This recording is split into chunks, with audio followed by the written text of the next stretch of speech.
참된 위안이란 제목으로 말씀을 나누고자 합니다. 참 요즘 같은 세상에 참 필요한 말이 위안이라는 말 아닌가 생각이 됩니다. 위안은 위로라는 말과 조금 다릅니다.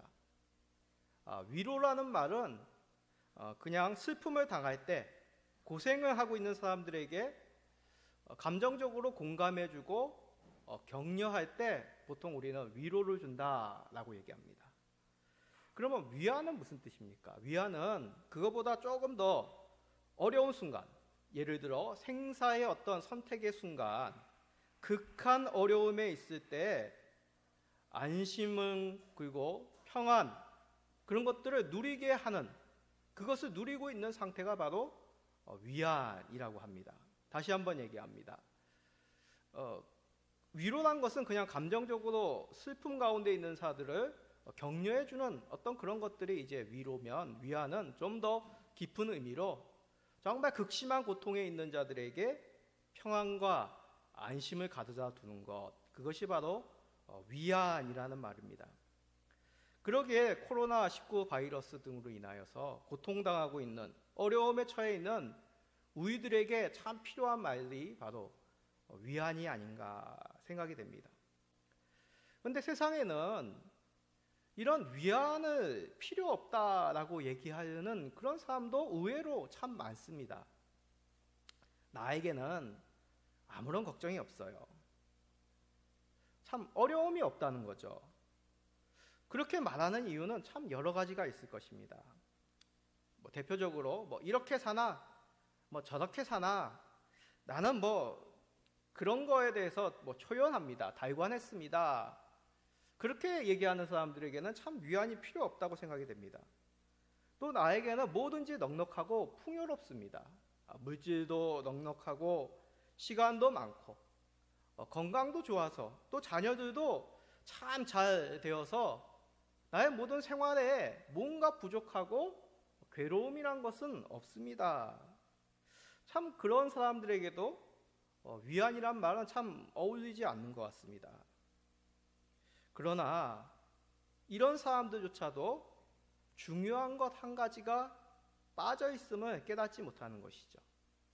자신이 어떻게 마음을 먹던, 자신의 삶이 어떻든 풍족하던 평안없던 그것조차도 우리들에게 정말 해결해야 될 문제를 해결할 수 없는 것이 있다는 것입니다. 그것이 무엇이겠습니까? 그 중에 한 가지가 바로 죄의 문제이죠. 죄의 문제를 해결해야 될, 정말 위안이 필요하다는 것을 깨달아야 된다는 것입니다. 구원자이신 예수 그리스도의 이름, 그 이름이 자신이 어떻게 생각하던 간에 반드시 필요하다는 것입니다. 세상 가운데 이 참된 위안을 찾으려고 또 어떤 사람들은 많은 것들을 찾아 헤맵니다. 각자가 가지고 있는 위안거리가 있죠. 자기 통장이라든지 아니면 자기 건강이라든지 그 모든 것들이 자신들에게 마음적으로는 위안을 줄 수 있습니다. 그러나 확실한 근거는 없습니다. 그냥 자신의 경험, 내 생각에는 이렇게 하면 위안을 받을 것이다, 평화로울 것이다 라고 생각하지만 그냥 그것은 자기 생각일 뿐이지 확실한 근거가 없기 때문에 나중에 큰 낭패를 당하게 됩니다. 자, 한 가지 예를 들어 설명하겠습니다. 최근 이제 코로나19 전염으로 인해서 어려운 사람들, 어려운 상황 속에 놓여 있는 경우들이 많은데 어떤 잘못된 의학적인 지식으로 대처했다가 큰 낭패를 당한 경우가 있었습니다. 소금물로 소독을 한다든지 어떤 뜨거운 물을 자주 마신다면 그것을 예방할 수 있다. 이 바이러스의 전염하고는 전혀 상관없는 방법인 것이죠. 그런 잘못된 예방책과 치료 방법을 사용했다가 어떻게 되었습니까? 오히려 코로나19 바이러스가 더 많은 사람들에게 전파되는, 그리고 정말 필요한 치료를 받지 못하여서 위급한 상황까지 가는 그런 안타까운 경우들을 뉴스에서 보게 됩니다. 마찬가지입니다. 우리에게도 참된 위안이 아니라 어떤 자기만의 방식, 자기만의 경험, 어떤 다른 사람들이 그렇게 얘기했다는 지식만으로 그것을 위안으로 삼는다면 우리의 삶에 있어서 큰 낭패를 본다는 것이죠. 성경 가운데도 이런 잘못된 지식으로 큰 화를 당하는 경우들이 많습니다. 하나님께 부름받은 사무엘 선지자를 기억하십시오. 그 사무엘 선지자 초기 시대 때의 일입니다. 블레셋 군대가 이스라엘에게 내려와서 전쟁을 하여 크게 승리를 얻습니다.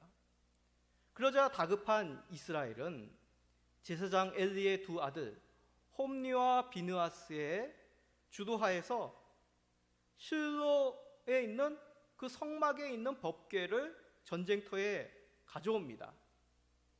그렇게 한 이유는 이 법궤가 있는 곳에는 항상 승리가 따랐다는 옛날 조상 때부터 내려왔던 그 모든 사건들을 생각하여서 이렇게 행한 것이죠. 광야를 지날 때 법궤를 함께 메고 그 전쟁터에 그 광야길을 가었을 때 이스라엘에게는 패배란 것이 없었습니다. 그것을 생각하고 홈리와 비느하스는 그 실로 성막에 있는 법궤를 가져옵니다. 자, 그러자 이스라엘이 전쟁에서 승리했습니까? 아닙니다. 오히려 당황한 블레셋 군대가 힘을 합쳐 이스라엘을 진격하자 이스라엘은 모래와 같이 흩어지게 되고 대패하게 되고 많은 사상자를 낼 뿐만 아니라 엘리 제사장의 두 아들인 홈리와 비느하스까지도 처참하게 전사하게 됩니다. 왜 이런 결과를 낳았을까요? 우리도 언뜻 생각하기에는 하나님의 법궤가 오면은 당연히 이방인과의 전쟁에서 승리할 것이라고 생각하는 것이 당연한 것이죠. 그러나 그들이 확실하다고 생각했던 안위는 정확한 사실은 하나님의 뜻이, 하나님의 말씀이, 하나님이 이스라엘과 함께 하였을 때 승리한 것이지 눈에 보이는 이스라엘 법궤가 바로 곧 승리라는 그러한 공식이 될 수 없다는 것을 그들은 깨닫지 못한 것입니다. 단지 법궤만 그들이 가져왔을 뿐이지 하나님을 신뢰하고 하나님께 순종하고 하나님을 믿음으로 바라봤던 그런 마음들이 이스라엘 가운데는, 홈리와 비느하스 가운데는 한 가지도 없었다는 것이죠. 확실한 근거가 아니라 잘못된 근거로 그들이 나아갔을 때 그들에게는 패망만이 따랐을 뿐입니다. 마찬가지입니다. 그렇다면 우리의 참된 위안은 어디서부터, 누구로부터 얻게 되는 것입니까? 그 근거가 무엇인지 오늘 말씀을 통해서 살펴봅시다. 자, 먼저 우리 성경을 바로 알려면 철저하게 문맥으로 성경을 읽어야 됩니다. 이단들은 단지 성경의 한 구절만을 딱 뽑아가지고 자기들이 하는 주장에 적용을 합니다. 그렇기 때문에 성도들이 자꾸 성경 말씀 통해서 오해를 하고 이단의 가르침에 넘어가는 것이죠. 그렇게 성경을 보아서는 안 됩니다. 철저하게 앞의 말이 무엇인지 뒤의 말이 무엇인지를 살펴보고 그 말씀의 뜻을 이해해야 되는 것이죠.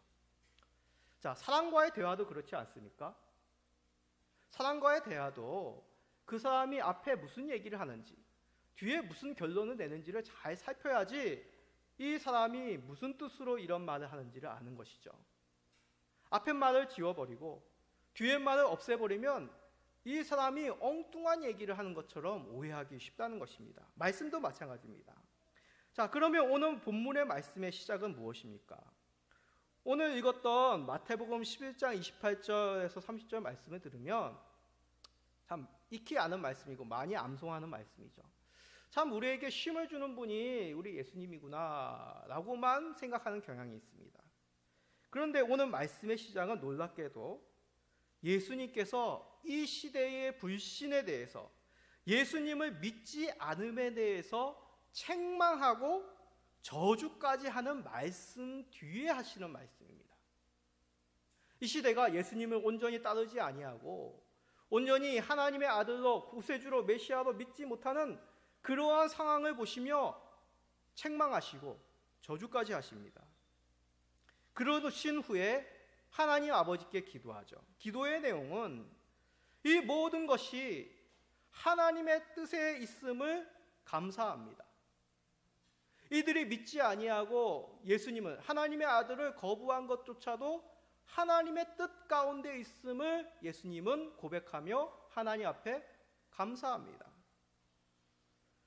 그러신 후에 하나님 아버지께서 그 모든 구원의 능력, 그 모든 구원의 사역을 그의 아들이신 예수 그리스도 자신에게 맡겨짐을 선포하는 기도를 하시는 것이죠. 그런 후에 그 유명한 오늘의 말씀을 하시는 것입니다. 자, 28절입니다.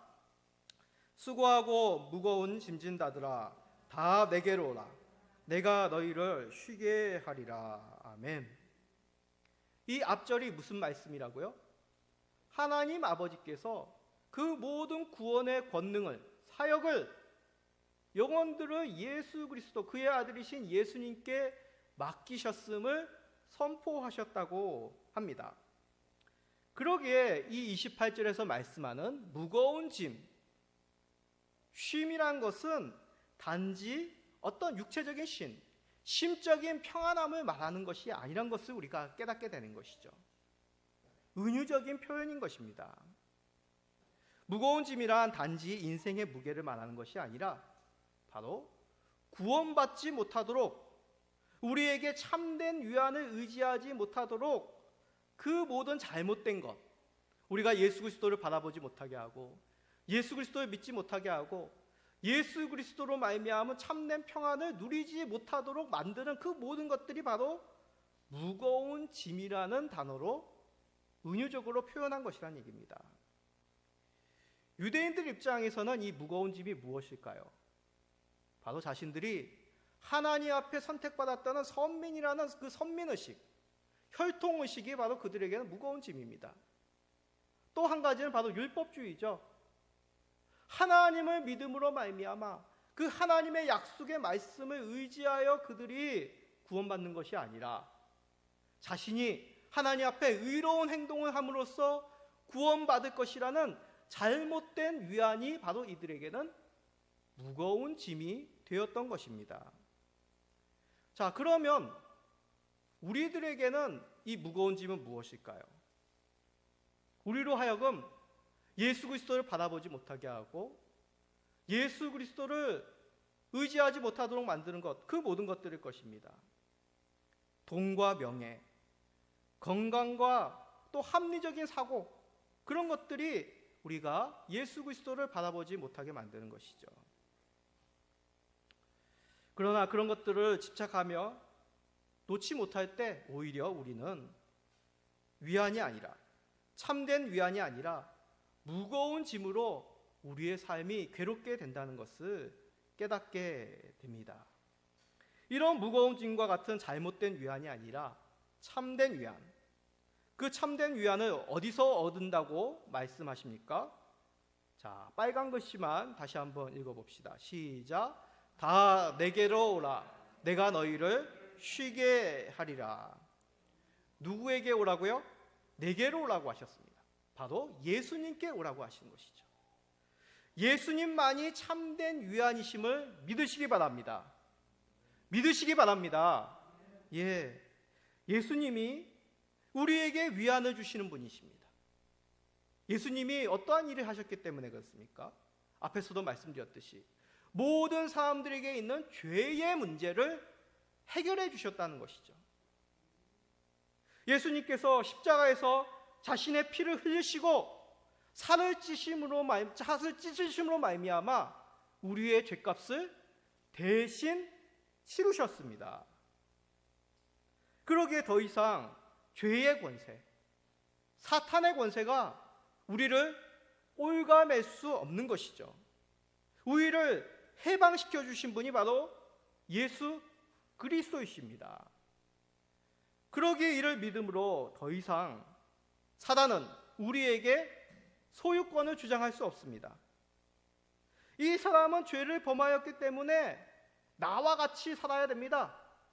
나와 같이 지옥 심판을 받아야 됩니다. 라고 사단이 예전에는 주장했지만 예수 그리스도께서 그 죄값을 치르셨기 때문에, 사망 고통을 당하셨기 때문에 더 이상 사단이 그렇게 주장할 수 없다는 뜻입니다. 이를 완성하셨습니다. 완성이란 뜻이 무엇입니까? 예전에 행하신 일이 지금까지도 효력이 있고 앞으로도 더 이상 누군가가 죄값을 위해서 죽어야만 되는 것이 아니란 뜻입니다. 왜요? 예수님이 대신 죄값을 다 치르셨기 때문에 그런 것이죠. 무엇인가 부족해서 우리를 위해서 예수님이 더 무엇을 해야 되는 것이 결코 아니란 것입니다. 우리의 죄의 문제는 완전히 해결되었습니다. 우리에게 죄를 해결해 주셨기 때문에 우리는 예수님에게 가서 예수님으로 말미암아 참된 안위를, 평안을, 위로를 받게 되는 것이죠. 자, 그런데 놀라운 사실은 이것만이 다가 아니라는 것입니다. 지금 더 이상 사단의 권세가 지금 나를 해하지 못하도록 우리를 돌보고 계신 분이 있습니다. 그분이 바로 하늘의 아버지, 성부 하나님이십니다. 자, 우리가 읽지 않았지만 그 앞에 절 26절, 27절을 한번 읽어봅시다. 마태복음 11장 26절, 27절입니다. 옳소이다. 이렇게 된 것이 아버지의 뜻이니이다. 내 아버지께서 모든 것을 내게 주셨으니 아버지 외에는 아들을 아는 자가 없고 아들과 또 아들의 소원대로 계시를 받는 자 외에는 아버지를 아는 자가 없느니라. 아멘. 누구의 뜻이라고요? 하나님 아버지의 뜻이라고 얘기합니다. 이 모든 권세, 예수님께서 주신 분, 예수님께 주신 분, 그분이 바로 하나님 아버지란 뜻입니다. 예수님이 십자가에서 죽으심으로 구원을 얻도록 그 모든 구원의 섭리를 이루신 분이 우리 하나님 아버지라는 것입니다. 그러한 하나님 아버지의 뜻으로 지금도 참새가 이 땅에 떨어질 수 없는 것이죠. 하나님의 뜻이 아니고서는 그 새 한 마리도 땅에 떨어질 수 없다고 하십니다. 그러시면서 무엇이라 말씀하셨습니까? 내가 너희들 머리털까지도 다 셈바 된다. 우리 성도님들 각자 머리털이 몇 개인지 아십니까? 모릅니다. 이 뜻이 무엇입니까? 우리 하나님은 한진우 머리털 10만 개, 그렇게 아신다는 뜻이 아니라 우리가 머리털이 몇 개인지 알 수도 없고 세는 사람도 없고 우리는 그 뼛속 깊은 것까지 알지 못할지라도 하나님은 우리의 모든 것 속속들이 알고 계시다는 것이죠. 진우야, 너는 이것을 인하여 참 어려움이 많구나. 진우야, 너는 이런 것 때문에 참 넘어지고 죄의 유혹에 쉽게 빠져드는구나. 나의 연약함, 나의 부끄러운 것까지도 모든 것 아시는 분이 누구시라고요? 하나님 아버지이십니다. 그렇다면 이 뜻은 무엇이겠습니까? 더 이상 우리가 두려워할 필요가 없다는 것이죠. 왜요? 하나님 아버지께서 모든 것을 아시기 때문에 그 모든 것을 세신바 되신 분이 우리를 보호하시고 지켜주신다는 사실이죠. 하나님 아버지의 뜻이 아니고서는 새 한 마리도 땅에 떨어지지 않는데 하나님의 형상을 입은 약속받은 주의 백성들이 어떻게 하나님의 보호에서 벗어날 수 있겠습니까? 이 뜻은 우리가 아무렇게 살아도 된다는 뜻이 아니라 우리가 하나님 앞에 살아가는 자들을 주님께서 지키시고 보호하신다는 약속의 말씀이 되는 것이죠. 자, 그런데 또 이것만이 아닙니다. 또 있습니다. 자, 이것을 날마다 깨닫게 하시고 새롭게 하시는 분은 누굴까요? 바로 성령 하나님이십니다. 성령 하나님은 날마다 우리들에게 이 모든 것을 깨닫게 하시고 너희가 하나님의 자녀임을, 하나님의 말씀이 이러한 뜻임을, 너희가 예수 그리스도를 믿음으로 말미암아 구원받았음을 알게 하시고 깨닫게 하시는 분이 우리 성령 하나님이십니다. 그러기에 삼위 하나님 중에 우리와 가장 친근하신 분은 엄밀히 따지면 성령 하나님이시죠. 왜냐하면 성부 하나님, 성자 하나님은 하늘 보좌 우편에, 하늘의 그 보좌에 오르셔서 지금 온 세상 만물들, 피조물들을 다스리고 계시지만 성령 하나님은 어디 계십니까? 주 예수 그리스도를 주로 고백하는 자들과 함께 계십니다. 따라해 봅시다. 성령 하나님은 우리와 함께 계십니다. 성령 하나님은 우리와 함께 계십니다.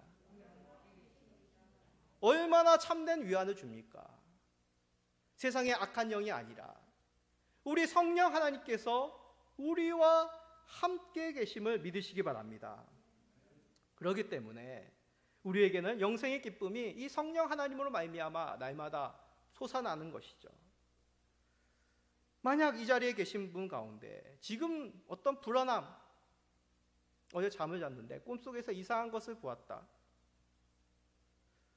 어떤 그것이 나의 삶을 억누른다, 지금 해결되지 않는 여러 가지 문제들이 있는데 그것들로 인하여 밤잠을 설치고 있다, 그렇게 생각한다면 우리는 심각하게 고민해 봐야 됩니다. 혹시 내가 성령 하나님보다, 우리 삼위 하나님보다 그 문제를, 그걸 더 크게 여기고 있는 것은 아닌지를 우리가 돌아보아야 된다는 얘기입니다. 결코 성령님과 동행하면 주의 백성을 해야 할 어떠한 것도 없습니다. 악한 권세든 세상의 문제든 설사 눈에 보이는 경제적인 어려움일지라도 많은 떡 한 조각이라도 성령 하나님과 함께 사는 사람은 평안 가운데, 기쁨 가운데 그 위로를 받을 수 있는 것이죠. 이렇듯 성자 예수님, 성부 하나님, 성령 하나님이 하나가 되어서 우리에게 참된 위안을 주십니다. 우리로부터, 죄로부터 건져주시고 우리를 보호하시고 또한 지금도 성령님께서 마르지 않은 그 영생의 기쁨을 예수 그리스도로 말미암아, 말씀으로 말미암아 확신 가운데로 이끌으시는 분, 그러기에 우리는 삼위 하나님으로 말미암아 참된 위안을 누리시기를 간절히 소원드립니다. 자, 그런데 주 안에서 안위를 얻는다, 쉼을 얻는다, 이 부분에서 우리가 좀 생각해야 될, 기억해야 될 부분이 있습니다. 어떤 사람들은, 어떤 성도님들이 이렇게 생각합니다. 그러면 내가 지금 예수님을 믿고 그 믿었으면 우리가 참된 위안을 얻었으니까, 벌써 이루어진 일이니까 이제 아무렇게나 자유롭게 사는 것, 그것이 나의 삶의 모습이다, 그렇게 얘기하는 이단들도 있습니다. 한번 회개하면, 한번 예수님 믿으면 그냥 아무렇게나 살아도 죄책감 느낄 필요 없다. 아닙니다. 죄의 무게로부터 자유롭고 인생의 고통으로부터 자유롭게 되었다. 그러기에 아무렇게나 살아도 된다. 자유로운 인생이 되었다. 이것은 약간 맞는 말 같지만은 틀린 생각입니다. 자, 29절, 확실한 근거 29절입니다. 나는 마음이 온유하고 겸손하니 나의 멍에를 메고 내게 배우라. 그리하면 너희 마음이 쉼을 얻으리라. 자, 어떻게 하라고요? 나의 멍에를 메고 나의 멍에를 메우라고 합니다. 멍에를 보신 적이 있으십니까? 우리 자녀들 세대는 멍에를 잘 못 봤겠죠. 요즘 뭐 소 가지고 쟁기질하는 거 거의 못 봅니다. 예, 다 경운기로 쟁기질을 하죠. 기계로 합니다.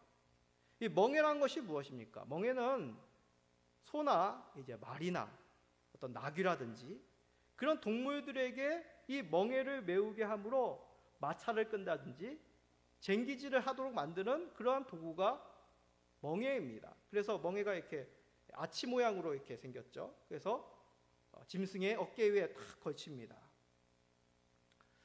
자, 가축의 입장에서는 이 멍에가 속박의 도구입니다. 자, 그런데 다른 측면으로 보면 이 멍에를 메운 짐승은 주인이 있다는 뜻입니다. 그렇죠. 들짐승이 야생마가 멍에를 메우고 뛰어다니겠습니까? 저 아프리카에 있는 들소가 멍에를 메고 그 아프리카 초원을 어스덩거리겠습니까? 그렇지 않은 것이죠.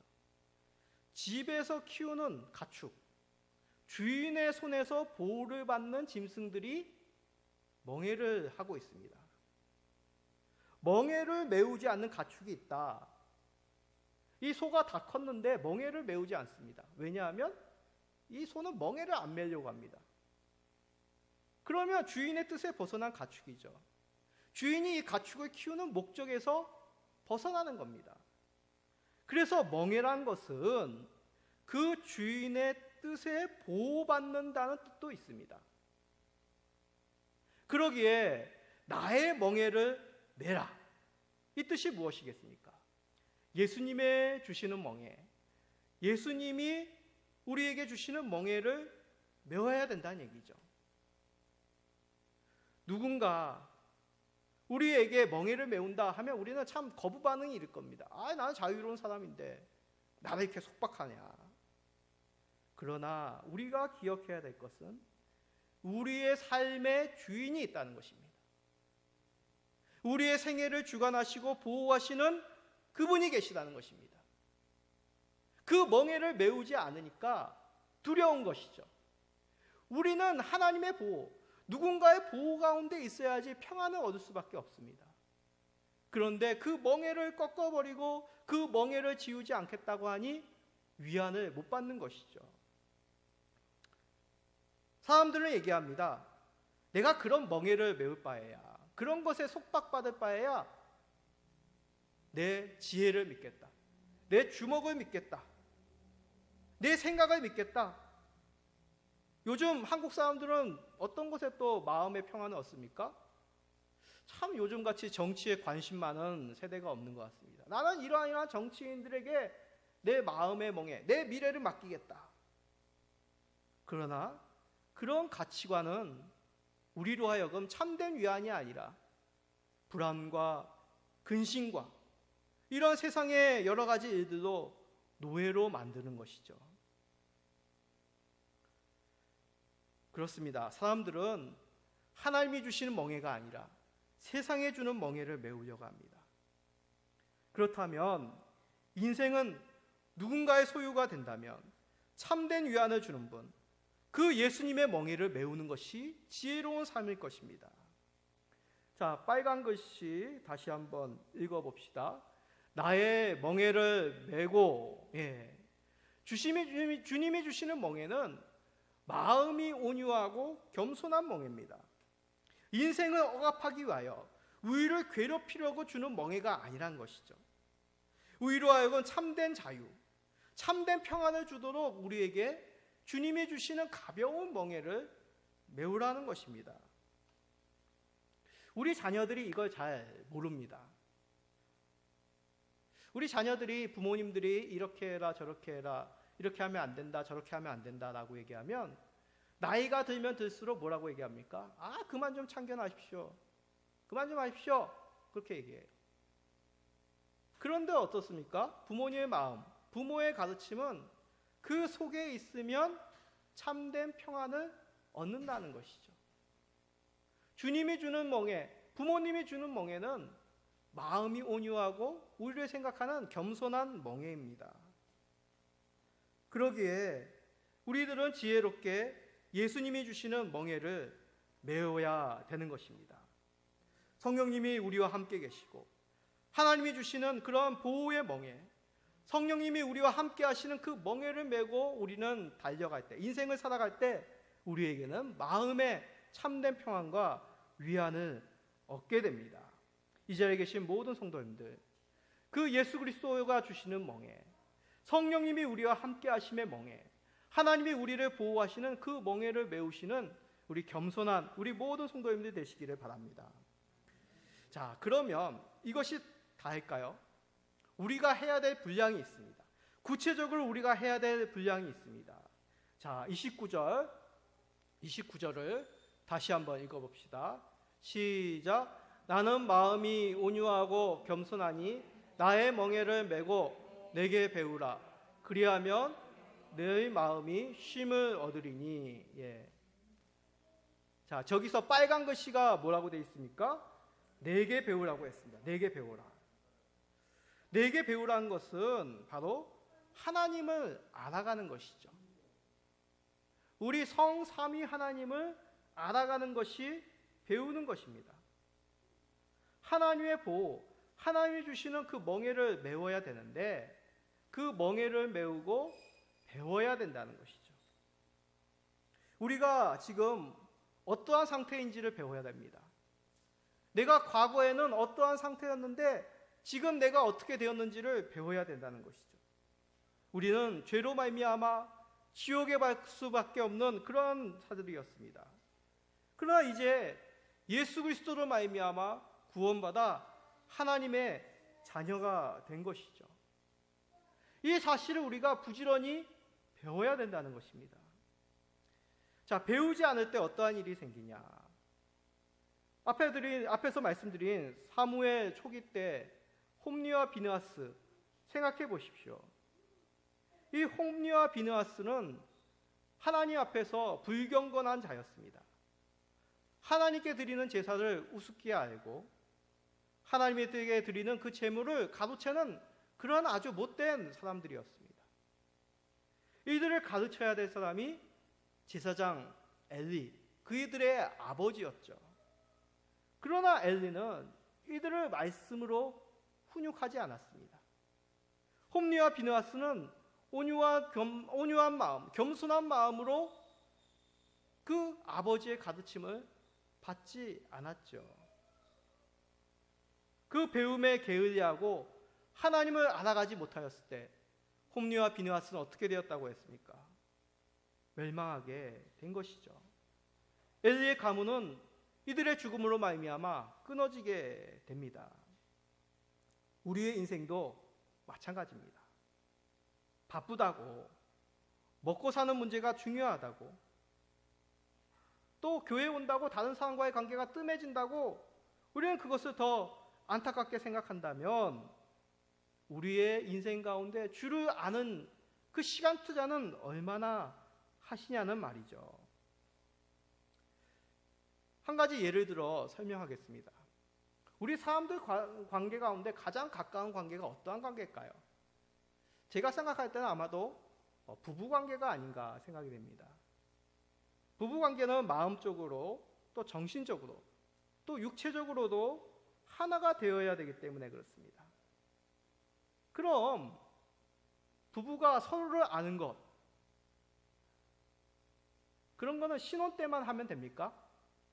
신혼 때 알콩달콩 깨가 쏟아질 때는 서로를 알아가고, 아, 당신이 이걸 좋아했구나, 당신 취미가 이거구나, 당신이 싫어하는 건 이거구나, 당신에게 이런 버릇이 있었네. 신혼 때만 알면 그만입니까?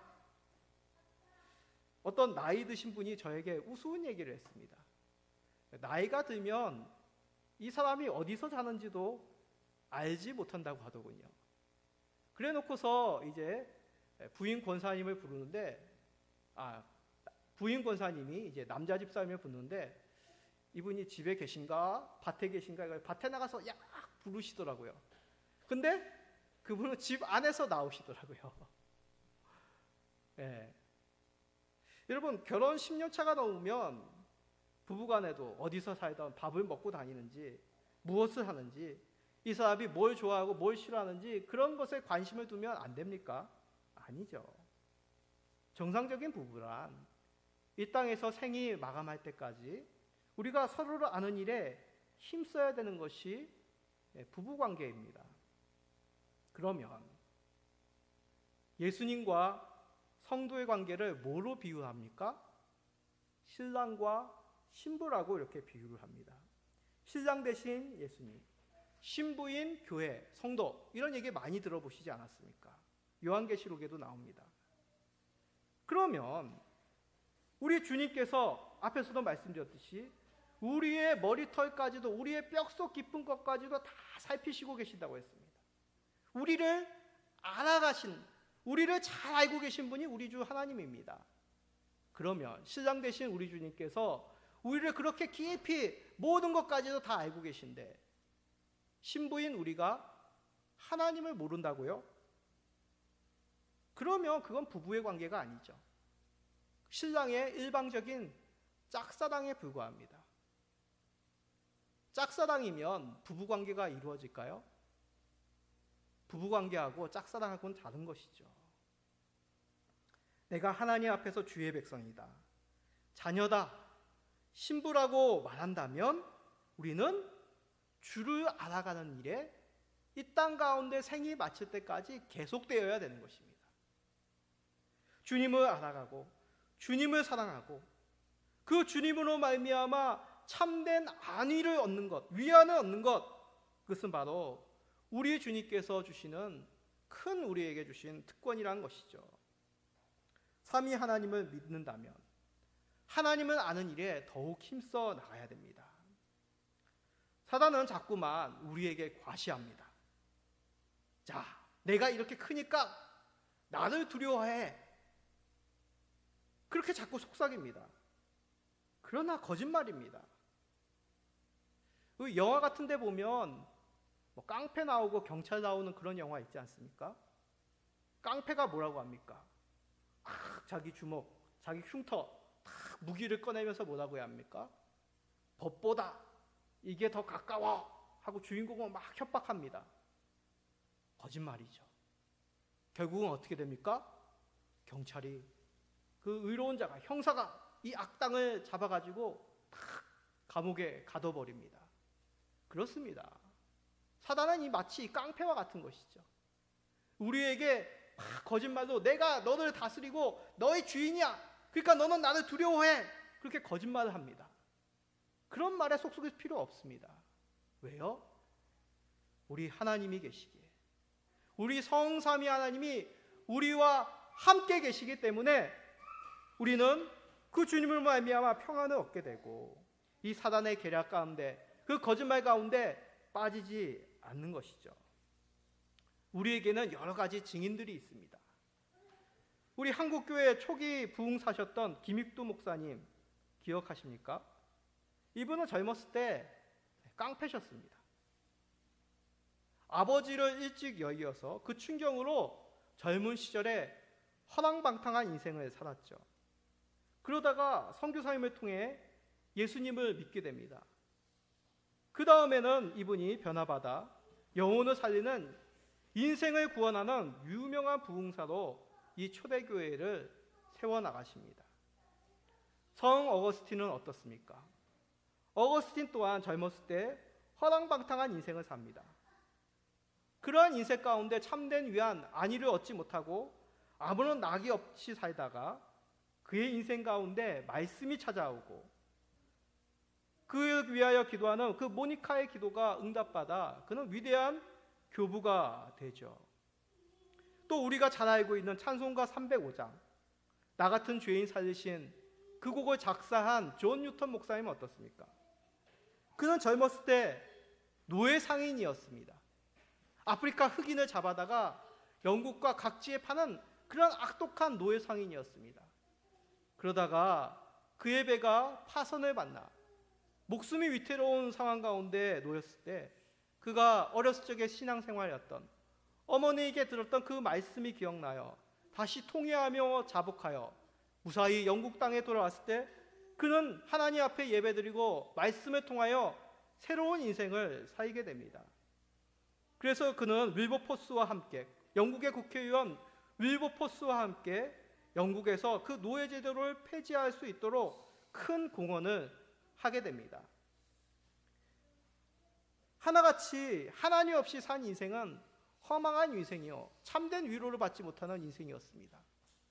그러나 성삼위 하나님을 그들이 만나고 인격적으로 주로 고백할 뿐만 아니라 그 속에서 그가 주는 멍에를 메고 겸손히 주님 앞에 배우기에 힘쓸 때 그들은 참된 위안, 참된 행복을 누릴 뿐만 아니라 그 위로와 평안을 나누어주는 위대한 주님의 사람이 된 것이죠. 멀리서 찾을 것도 없습니다. 우리의 인생은 어떻습니까? 우리가 이 자리에 있지 않는다면 우리는 참된 평안을 얻을 수가 있겠습니까? 지금 극단적으로 생각하여 이 예배에 참석하지 않고 다른 곳에 있다면 우리가 참된 위로와 만족을 얻을 수 있냐고요. 잠시만의 즐거움과 평안함을 맛볼 수 있습니다. 그러나 그것은 허망합니다. 우리의 모든 뼛속까지 있는 그 죄의 문제를 해결하지 못하고 구원함의 그 참된 기쁨을 누리지 못하게 합니다. 그러나 주 안에 속해서 주님을 알아가며 주님과 동행하는 그 인생이야말로 참된 위안을 누리는 인생임을 우리 자신들의 삶이 각자가 증거하고 있다는 것이죠. 우리 엘림시민교회 성도님들, 앞으로도 주님으로 말미암아, 성삼위 하나님으로 말미암아 참된 위안을 누리십시오. 더욱 힘써 예수 그리스도를 알아가며 하나님을 사랑하며 성령님의 음성에 충성되게 순종하시는 우리 모두 성도님 되시기를 예수 그리스도의 이름으로 간절히 소원드립니다. 아멘.